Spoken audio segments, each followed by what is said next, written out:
சோழ நாட்டின் காவலன். பகுதி 3. அறத்தின் வெற்றி. அத்தியாயம் 22. முகமூடி கிழிந்தது. சூழ்ச்சியின் வலை சிலந்தியின் வலையைப் போன்றது. அதன் ஒரு இழையை பிடித்தால் முழு வலையின் கட்டமைப்பும் மெல்ல மெல்ல வெளிப்பட்டுவிடும். விக்ரமகேசரி என்ற அந்த முதல் இழை பிடிப்பட்டதும் சோழ பேரரசைச் சுற்றி பின்னப்பட்டிருந்த அந்த மாபெரும் சூழ்ச்சி வலையின் உண்மையான மையம் அதிர்ச்சியூட்டும் வகையில் வெளிப்பட்டது. விக்ரமகேசரி பழுவேட்டரையர் குடியைச் சேர்ந்த மூத்த அதிகாரி ஆதித்த பராந்தகரை சுட்டிக்காட்டியதும் அரசவையில் இருந்த அனைவரும் சிலையாகி போயினர். ஆதித்த பராந்தகர் அவர் சாதாரணமானவர் அல்ல.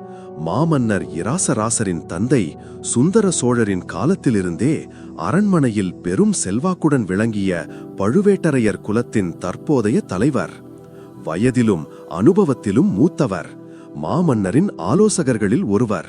அவரை யாரும் ஒரு கணமும் சந்தேகித்திருக்க மாட்டார்கள். விக்ரமகேசரி சுட்டிக்காட்டியதும் ஆதித்த பராந்தகரின் முகம் தன் திருட்டு அம்பலமான ஒரு திருடனைப் போல வெளிறிப்போனது. அவர் முகத்திலிருந்த கம்பீரமும் அதிகாரமும் மறைந்து பயமும் பதற்றமும் குடிகொண்டன. அவர் தன் நிலையை உணர்ந்து கூட்டத்திலிருந்து விலகி தப்பித்து ஓட முயன்றான். "நிறுத்துங்கள் அந்த துரோகியை!" என்று இளவரசர் இராசேந்திரர் கர்ஜித்த குரல் அந்த மண்டபத்தையே அதிரச் செய்தது. இளவரசரின் மெய்க்காப்பாளர்கள் பாய்ந்து சென்று தப்பியோட முயன்ற ஆதித்த பராந்தகரை சுற்றி வளைத்து அவர் கைகளை பின்புறமாக கட்டி இளவரசரின் முன் கொண்டு வந்து நிறுத்தினார். ஆதித்த பராந்தகர் தலை குனிந்து நின்றார். அவரால் யாருடைய முகத்தையும் நேருக்கு நேர் பார்க்க முடியவில்லை. மாமன்னர் இராசராசர் தன் இருக்கையிலிருந்து எழுந்து மெதுவாக அவர் அருகில் வந்தார். அவர் குரலில் கோபத்தை விட வேதனையும் ஏமாற்றமுமே அதிகமாக இருந்தன. "பராந்தகரே, நீங்களுமா? என் தந்தை உங்களை உடன் பிறவா சகோதரனைப் போல நம்பினார். நான் உங்களை என் தந்தையின் இடத்தில் வைத்து மதித்தேன். இந்த பேரரசு உங்களுக்கு தராத மரியாதை எது? ஏன் இந்த வஞ்சகம்?" ஆதித்த பராந்தகர் மெதுவாக தன் தலையை நிமிர்த்தினார். அவர் கண்களில் கண்ணீருக்கு பதிலாக பல ஆண்டுகளாக அடக்கி வைக்கப்பட்டிருந்த பொறாமையும் வெறுப்பும் கொப்பளித்தன. "மரியாதையா?" என்று அவர் விஷமத்தனமாக சிரித்தார். "உங்கள் முன்னோர்கள் எங்கள் பழுவேட்டரையர் குலத்திற்கு அளித்த மரியாதை வெறும் பேரளவிலான மரியாதைதான்.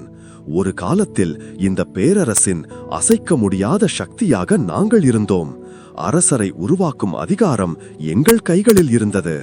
ஆனால் உங்கள் தந்தை சுந்தர சோழர் காலத்திலிருந்தே எங்கள் அதிகாரம் மெல்ல மெல்ல பறிக்கப்பட்டது. நீங்கள் எங்களை வெறும் அதிகாரிகளாக, உங்கள் சேவகர்களாக மாற்றிவிட்டீர்கள்." அவர் குரல் கோபத்தில் உயர்ந்தது. "இந்த தஞ்சை அரியணை உங்கள் வம்சத்திற்கு மட்டும் சொந்தமானதல்ல. வீரத்திலும் தியாகத்திலும் நாங்களும் சளைத்தவர்கள் அல்ல. இந்த அரியணையில் அமரும் தகுதி எங்களுக்கும் இருக்கிறது. அதை அடையவே நான் இந்த திட்டத்தை தீட்டினேன். அதற்காக நீங்கள் நம்பிய மன்னரையே கொல்வீர்களா? இந்த நாட்டையே அந்நியர்களுக்கு காட்டிக் கொடுப்பீர்களா என்று இளவரசர் கேட்டார். "போரில் எதுவும் தவறில்லை இளவரசே" என்றார் ஆதித்த பராந்தகர் ஆணவத்துடன். "விக்ரமகேசரி என் கையில் இருந்த ஒரு கூர்மையான ஆயுதம். அவன் தன் குலத்தின் மீது கொண்ட வெறியை நான் என் இலட்சியத்திற்காக பயன்படுத்திக் கொண்டேன்.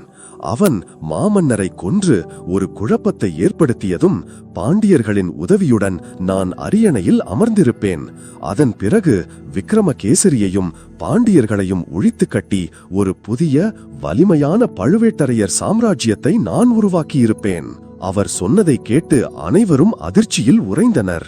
இது இரட்டை துரோகம். விக்ரமகேசரியை ஒரு கருவியாக பயன்படுத்திவிட்டு அவரையும் அழிக்கும் திட்டம். ஆதித்த பராந்தகரின் சூழ்ச்சி அவர்கள் நினைத்ததை விட மிகவும் ஆழமானதாகவும் கொடூரமாகவும் இருந்தது. மண்டியிட்டிருந்த விக்ரமகேசரி இதை கேட்டு அதிர்ச்சியில் உறைந்தான். "துரோகி, என்னையும் ஏமாற்றிவிட்டாயா?" என்று அலறினார். ஆதித்த பராந்தகர் அவரை ஏளனமாக பார்த்தார். "அரசியலில் உணர்ச்சிகளுக்கு இடமில்லை விக்ரமகேசரி. நீ உன் குல வெறியில் என் சூழ்ச்சியை புரிந்து கொள்ளாத ஒரு முட்டாள்.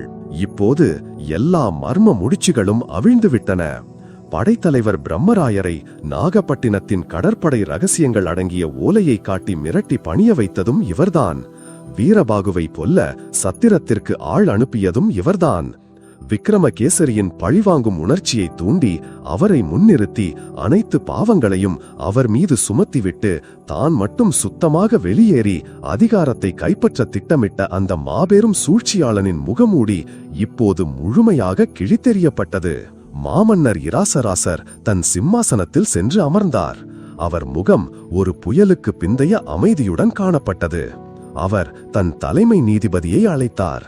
நீதிபதி அவர்களே, இந்த துரோகிகள் இருவரையும் இவர்களுக்கு உடந்தையாக இருந்த அனைவரையும் நாளை காலை பொதுமக்கள் அவையில் நிறுத்துங்கள். அவர்களின் குற்றங்கள் நாட்டு மக்கள் அனைவருக்கும் தெரியப்படுத்தப்பட வேண்டும்.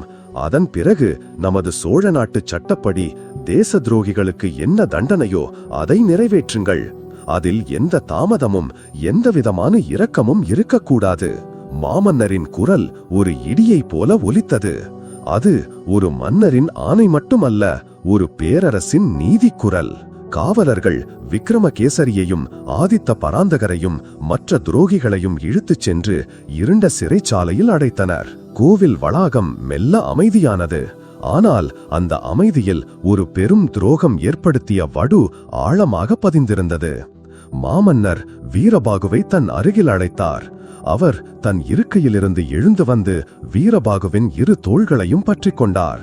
வீரபாகு, நீ இன்று என் உயிரை மட்டும் காக்கவில்லை, இந்த சோழ பேரரசின் மானத்தை காத்திருக்கிறாய். ஒரு சாதாரண காவலனாக இருந்த நீ உன் அறிவாலும் வீரத்தாலும் அசைக்க முடியாத நாட்டு பற்றாலும் இந்த பேரரசின் உண்மையான காவலனாக உயர்ந்து நிற்கிறாய்.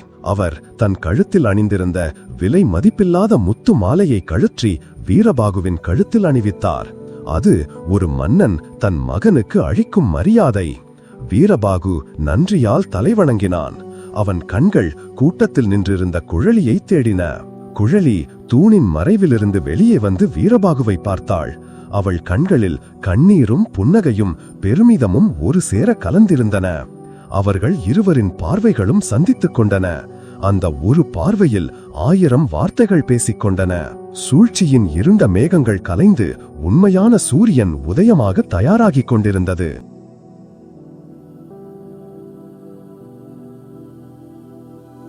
இந்த சோழ நாட்டின் காவலன் எனும் நமது பெரும் பயணத்தில் நீங்கள் எனக்கு அளித்து வரும் ஆதரவு என் கரங்களில் உள்ள வாளை விட வலிமையானது. உங்கள் ஒவ்வொருவரின் பாராட்டுகளும் போர்க்களத்தில் நான் கேட்கும் வெற்றி முழக்கங்களை போன்றவை. நீங்கள் தரும் வரவேற்பு எங்களை மெய்சிலிர்க்க வைக்கிறது. நமது ஃபேபிள்ஸ் படைப்பிரிவின் உங்களை முழுமையாக இணைத்துக் கொள்ளுங்கள். ஆம், திரையில் தெரியும் அந்த சப்ஸ்கிரைப் எனும் சிவப்பு பொத்தானை அழுத்தி நமது படையில் சேருங்கள். நன்றி.